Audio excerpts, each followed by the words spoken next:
ಎಲ್ರಿಗೂ ನಮಸ್ಕಾರ. ಪ್ರಸ್ತುತ ಸಿಂಧನೂರಿನ ಎಲ್ಲ ಕಾಲೇಜಿನ ವಿದ್ಯಾರ್ಥಿಗಳು ಮತ್ತು ಎಲ್ಲ ಕಾಲೇಜಿನ ಪ್ರಾಂಶುಪಾಲರು ಸೇರಿ ಪ್ರಸ್ತುತ ನಡೆಯುತ್ತಿರುವಂತಹ ಅತ್ಯಾಚಾರದ ವಿರುದ್ಧ ಪ್ರತಿಭಟನೆಯನ್ನು ನಡೆಸಿದ್ದಾರೆ.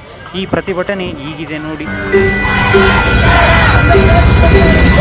ಕರ್ಮದ ಕಲ್ಲನು ಎಡವಿದ ಮನುಜನ ಬೆರಳಿನ ಗಾಯವು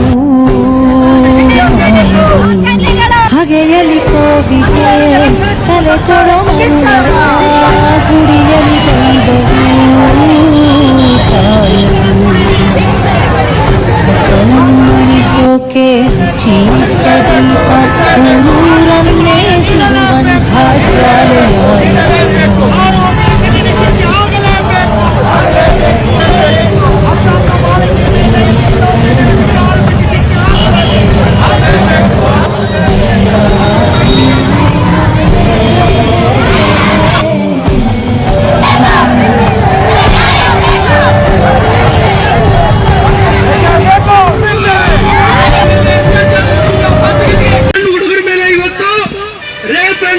ಇದೆಲ್ಲ ಅಟೆಂಪ್ಟ್ ಆಗ್ತಿದೆ.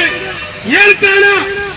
ಇದಕ್ಕೆಲ್ಲ ಇವತ್ತು ಕಾರ್ಪೊರೇಟ್ ಶಕ್ತಿಗಳಂತ ಇಡೀ ಮೊಬೈಲ್ ಅಲ್ಲೇ ಕಂಟ್ರೋಲ್ ಮಾಡುವಂತ ದೊಡ್ಡ ದೊಡ್ಡ ಮಾಲೀಕರು ಅಶ್ಲೀಲ ಚಿತ್ರಗಳನ್ನು ಇವತ್ತು ಪ್ರದರ್ಶನ ಮಾಡ್ತಿದ್ದಾರೆ, ಅಶ್ಲೀಲ ಜಾಹೀರಾತುಗಳನ್ನು ಪ್ರದರ್ಶನ ಮಾಡ್ತಿದ್ದಾರೆ. ಅಂದ್ರೆ ಇದಕ್ಕೆಲ್ಲ ಉದ್ರೇಕಕ್ಕೂ ಒಳಗಾಗುವಂತ ಎಲ್ಲ ಅಶ್ಲೀಲ ಆದಂತ ಮೆಸೇಜ್ಗಳನ್ನ ಇವತ್ತು ವಿದ್ಯಾರ್ಥಿನಿಯರಿಗೆ ತುಂಬಿಸ್ತಾ ಇದ್ದಾರೆ. ಈ ನಿಟ್ಟಿನಲ್ಲಿ ನಾಗರಿಕ ಸಮಾಜ ಇಡೀ ತೆಲಂಗಾಣ ಇದು. ಆ ಕಾರಣಕ್ಕಾಗಿ ನಾವು ಸುಮ್ಮನೆ ಕೂಡಲ್ಲ, ಇದನ್ನ ಬಲವಾಗಿ ಖಂಡಿಸುವ ಮೂಲಕ ಸರ್ಕಾರಕ್ಕೆ ಒತ್ತಾಯ ಮಾಡುವ ಮೂಲಕ ಇವತ್ತು ಹೋರಾಟ ರೂಪಿಸಿದ ಬಂಧುಗಳೇ.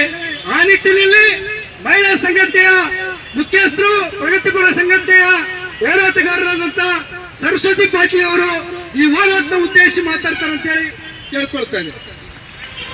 3ನೇ ಕ್ಲಾಸ್ 8 ವರ್ಷ 9 ವರ್ಷ ಇರುವಂತ ಮಕ್ಕಳ ಮೇಲೆ ಅತ್ಯಾಚಾರವನ್ನ ಮಾಡಿದ್ದಾರೆ. ಆದ್ರೆ ಅತ್ಯಾಚಾರ ಮಾಡುವಂತ ವ್ಯಕ್ತಿ ಒಂದು ಮಾನಸಿಕವಾಗಿ ಒಂಥರ ವಿಕೃತ ಮನಸ್ಸಿನವರು ಆಗಿರ್ತಾರೆ ಕರೆ. ಆದ್ರೆ ಇದು ಯಾವಾಗ ಅದು ತಿರುಗುತ್ತೆ ಅಂತಂದ್ರೆ ಆ ಅತ್ಯಾಚಾರ ಮಾಡಿದಂತ ಒಬ್ಬ ವ್ಯಕ್ತಿಗಾದ್ರೂ ಗಲ್ಲಾಗ್ಬೇಕು. ಎಷ್ಟೊಂದು ಒಂದೊಂದ್ಸಲ ಯಾಕೆ ಒಂದು ಅತ್ಯಾಚಾರ ಆಗೈತೆ ಅಂದಾಗ ಯಾಕೆ ಪ್ರತಿಭಟನೆ ಲೇಟ್ ಮಾಡ್ತೀವಿ, ಯಾಕೆ ಇದಾಯ್ತು ಅಂತಂದ್ರೆ ಎಷ್ಟ್ ಸಲ ಬಂದ್ ಮಾತಾಡಿದಾಗ ಅತ್ಯಾಚಾರಿಗೆ ಯಾವ ಶಿಕ್ಷೆ ಆಗೈತೆ ಅಂತ ಗೊತ್ತಿಲ್ಲ. ಎಲ್ಲಾ ಕಡೆನೂ ಅತ್ಯಾಚಾರದ ವಿರುದ್ಧ ಮಾತಾಡಿವಿ, ಧ್ವನಿ ಎತ್ತೀವಿ. ಆದ್ರೆ ಶಿಕ್ಷೆ ಆಗಿದ್ದು ಎಲ್ಲೋ ಒಂದು ಡೆಲ್ಲಿಯಲ್ಲಿ ಆದದ್ದು ಒಂದಾಗಿರ್ಬೋದು, ಹೈದರಾಬಾದ್ ಆದದ್ದು ಅದು ಇಮಿಡಿಯೇಟ್ಲಿ ಇನ್ಸ್ಪೆಕ್ಟರ್ ಹೊಡೆದದ್ದಾಗಿರ್ಬೋದು. ಅದು ಬಿಟ್ಟ ಮೇಲೆ ಅತ್ಯಾಚಾರ ನಡೆದ ವ್ಯಕ್ತಿಗೆ ಎಲ್ಲಿಯಾಗಿರುತ್ತೆ, ಯಾವ್ದಾವ್ದೋ ಸಾಕ್ಷಿಗಳನ್ನ ಸೃಷ್ಟಿ ಮಾಡಿ ಹೊರಗೆ ಬರೋಂತ ಸಂದರ್ಭ ಇರುತ್ತೆ. ಆದ್ರೆ ಒಬ್ಬ ವಕೀಲರಾದವರು ಜಡ್ಜ್ ಕುಂತ ಸ್ಥಾನದಲ್ಲಿ ಕುಂತವರು ಇಂಥವರ ಕುಲಂಕುಷವಾಗಿ ನೋಡಿ ವಕಾಲತ್ ಮಾಡ್ಬೇಕಾಗುತ್ತೆ. ಇಂಥ ವ್ಯಕ್ತಿಗೆ ವಕಾಲತ್ತೆ ಯಾರು ತಗೊಳ್ದಿದ್ರೆ, ಇಂಥ ವ್ಯಕ್ತಿಗೆ ವಕಾಲತ್ ಯಾರು ಮಾಡ್ಲೇಬಾರ್ದು. ಮಾಡ್ದಿದ್ರೆ ಮಾತ್ರ ಸರಿ ಹೋಗುತ್ತೆ ಅಂತ ನಾವು ವಕೀಲರ ಸಂಘಕ್ಕೂ ಒತ್ತಾಯವನ್ನ ತರಬೇಕಾಗುತ್ತೆ.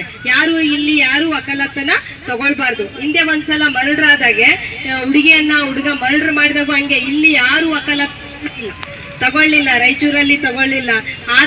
ಆತರ ಆಗ್ಬೇಕು ಅಂದಾಗ ಮಾಡುವಂತವ್ರಿಗೆ ಬೆದರಿಕೆ ಆಗುತ್ತೆ.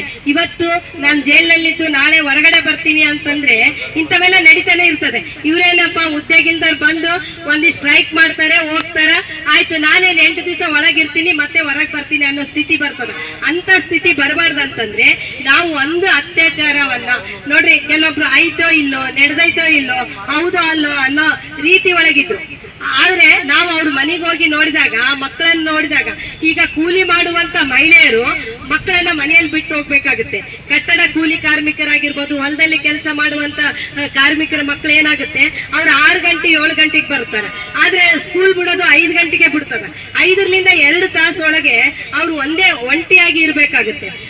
ಆಮೇಲೆ ಅತ್ಯಾಚಾರ ನಡೆಯುವಂತವ್ರು ಹೆಂಗಂದ್ರೆ ನಮಗ್ ಪಕ್ಕದವರೇ ಇರ್ತಾರೆ, ನಮಗ್ ಗೊತ್ತಿರೋರೇ ಇರ್ತಾರೆ.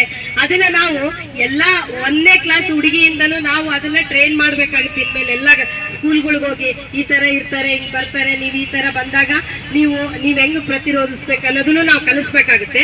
ಜೊತೆಗೆ ಈ ತರ ಅತ್ಯಾಚಾರಗಳು ನಡೆದಾಗ ನಾವು ವಿರೋಧವನ್ನ ಮಾಡ್ಲೇಬೇಕು. ಆಮೇಲೆ ಕೆಲವೊಂದು ಅತ್ಯಾಚಾರಗಳು ಹೆಂಗಾಗ್ತಾವಂದ್ರೆ ಹೊರಗಡೆ ಹೇಳ್ಕೊಳಕ್ಕೂ ಆಗೋದಿಲ್ಲ, ಯಾರು ಹೇಳ್ಕೊಳ್ಳೋದಿಲ್ಲ. ಈಗ ನಾವು ಮೊದ್ಲು ಹೋದಾಗ ಬಿಟ್ಟೇ ಇಲ್ಲ ಅವ್ರ ಮನೆಯೊಳಗೆ. 2ನೇ ದಿವಸ ಹೋದಾಗ ಮನೆಯೊಳಗೆ ಬಿಟ್ರು. ಯಾರಿಗಾದ್ರೂ ಮುಜುಗರನೆ, ಮುಂದೆ ಮದುವೆ ಆಗೋ ಮಕ್ಳು ಇರ್ತಾರೆ, ಹೋಗ್ತಿರ್ತಾರೆ, ಇಲ್ಲಿಗೆ ನಿಲ್ಲಲ್ಲ ಅವ್ರದ್ದು. ಶಾಲೆಗೆ ಕಳಿಸ್ಬೇಕಾದ್ರೂ ಒಂಥರ ಅವ್ರಿಗೆ ಭಯ.